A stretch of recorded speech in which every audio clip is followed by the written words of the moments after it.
found yourself engrossed in a text or study material, feeling confident about the content, only to find that it's as if you've drawn a blank, as if that newfound knowledge just vanished, even though you felt like you could have just written a dissertation on it hours before? Has this ever made you doubt your intellectual abilities, or wonder if learning just wasn't your thing? Push those thoughts aside. Those fears and doubts are just merely that. Here's the comforting truth. Everyone feels this way. The real adversary here is none other than the forgetting curve. Often in school, the focus is on what to learn, sidelining the crucial aspect of how to learn. In this video, I'll pave the way for our course by providing a quick overview of the forgetting curve. So let's delve into some history. In the 1880s, old brother Hermann Ebbinghaus, a German psychologist, embarked on a mission to devise experimental methods for gauging rote learning and memory. In this groundbreaking venture, he became his own guinea pig. His revelations were startling. He observed that our memories take a nosedive shortly after we grasp new data, much like an exponential decay graph. However, a crucial discovery was that by revisiting this knowledge, we can reset this decline. Each time we do this, the information ingrains deeper, staving off that sharp plunge of the forgetfulness and extending its grasp over time. This is where the technique of spaced repetition becomes relevant. Imagine today you're introduced to a new concept. If you were to review it over your morning coffee tomorrow, you're essentially preventing this information from slipping away into oblivion, at least for a moment, because there is a nuance. It doesn't halt the decline altogether, it moderates the rate of retention. Each subsequent review not only bolsters the memory, but also prolongs its accessibility. It's like building a foundation. While the early stages demand frequent reinforcement with consistent effort in the initial days and weeks, the knowledge eventually solidifies for the long run. It's worth noting that numerous factors can influence this curve. Nonetheless, comprehending the rudiments of our memory mechanics is pivotal. It equips us with the insights to sculpt our learning strategies more effectively. Now that we're familiar with the concept of the forgetting curve, let's explore a few factors that directly impact its trajectory. The human brain is constantly inundated with information, and it has evolved to filter out what is deemed non-essential. This is why the steepest drop-off in memory occurs shortly after we first encounter new data. This initial period is critical for reinforcement.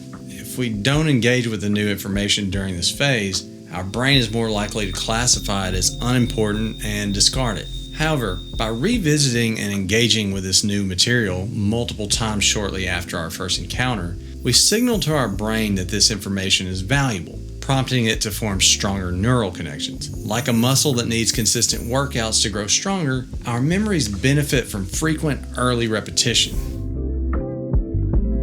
Emotions play a significant role in memory retention. When an event or piece of information evokes strong emotions, whether positive, negative, or just plain funny, our brains are more likely to deem it significant. This is why we can easily recall specific moments of joy, trauma, embarrassment, or hilarity. These experiences create a lasting imprint because of the emotional weight they carry. The underlying message is that if we can associate new learning with meaningful or emotionally charged contexts, we're more likely to remember them. This is a fundamental principle behind the use of mnemonic devices or storytelling in education.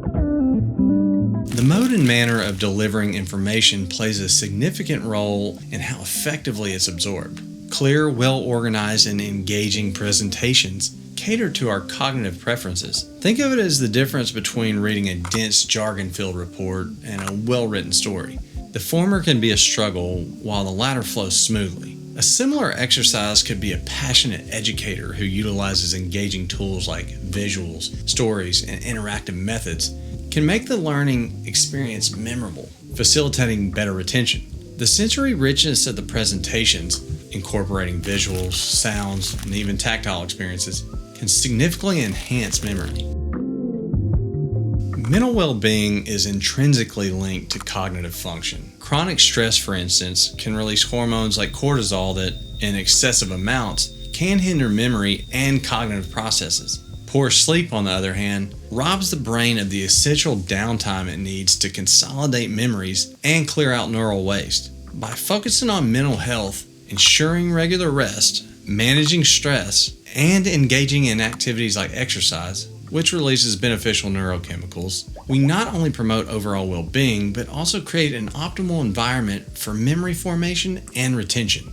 In wrapping up this video, understanding the forgetting curve and the factors that influence it empowers us to be more intentional in our learning journeys. It's not merely about consuming information, but strategically revisiting and contextualizing it to engrave it into our memory banks. Remember, it's natural to forget, but armed with this knowledge, you have the tools to mitigate that. As we venture further into the realm of effective learning, it becomes evident that how we engage with information matters as much, if not more, than the sheer volume we try to retain. So next time you stumble upon new information, don't just read and forget. Engage, repeat, and above all, give yourself grace. Learning is a journey, and every step, even the forgotten ones, count.